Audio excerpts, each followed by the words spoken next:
କୁହନି ଯେଉଁଦିନ ମୋ ପତି ପରମେଶ୍ୱର ଆସିବେ ସେଇଦିନ କାମକୁ ଦୁଇ କାମ କରିବେ। ଦେଖୁନାହାନ୍ତି ଆମେ ରଖିଥିଲୁ ଘାଣ୍ଟ କରିବା ପାଇଁକା, ରାଇ କରିବା ପାଇଁକା ସିମ୍ବାଳୁ ସୁବାଳୁ ପରିବା ସବୁ କଟାକଟି ହେଇ ସୋରିଷ ବଟା ହେଇଛି। ପୁଣି ମାଛ ନେଇକି ଆଇଛନ୍ତି।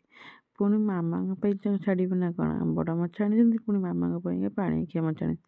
ସେଇଥିପାଇଁ କ'ଣ କରିବୁ ବସିକି ମିଟିଂ କରୁଛୁ ଆଉ କେତେବେଳେ କ'ଣ ରୋଷେଇ। ସେଇଥିପାଇଁକା ତିନିଟା ଲାଗିଗଲା। ଏଠି ମୁଁ ରାଇ କରୁଛି, ମୋ ପତି ପରମେଶ୍ୱର ସିଏ ଛାଡ଼ିବେ ନା କ'ଣ?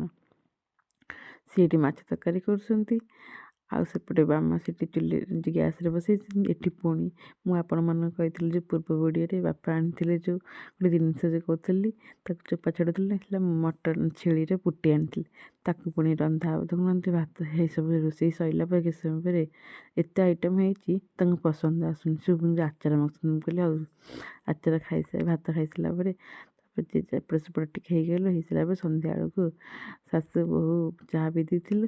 ବାପା ପୁଣି ଆସିଲେ, ପିଇ ନଥିଲେ, ଯାଇଥିଲେ ତାଙ୍କର ପୁଣି ଟାଇମ୍। ସେ ଆମ ତିନି ଜଣଙ୍କ ପାଇଁ ଆଉ ଥରେ ଚାହା କରିଦେଲେ, କହିଲେ ମୁଁ କରିଦେଉଛି।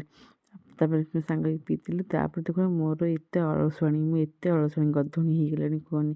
ଖାଇ ପିଇକି ମୋଟି ହେଇଯାଉଛି ଖାଲି। ଆଉ ଗୋଟେ ବ୍ଲାଉଜ୍ ଥିଲା କାଟିବାକୁ, ମୁଁ କାଟିବି କ'ଣ ତାକୁ ରଖିକା ଆଜି ମନ କଲି କାଟିବି, ଫାଇନାଲ୍ କାଟିଦେଲେ ସିଲେଇ କରିବାକୁ ଇଚ୍ଛା ହେବ। ସେଥିପାଇଁ ଆଜି କାଟିଦେଲି ବସିକି। ମୁଁ ଯେମିତି ହେଲେ ଆଜି କାଟିବି।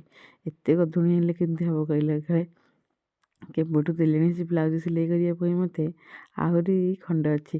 ଆଜି ଏଇଟା ଖଇରିଆଟା କାଟିଦେଲେ ଆପଣମାନଙ୍କୁ କରିବି ସିଲେଇ କଲା ବେଳକୁ ଦେଖିବି ଆପଣମାନଙ୍କୁ କ'ଣ ହେଇଛି ବୋଲିକା।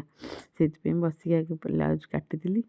ରାତିରେ ଯାହା ରୋଷେଇ ହେବ ତ ହେବନି, ଆଉ ବେଶୀ କିଛି ଯାହା ସବୁ ଅଛି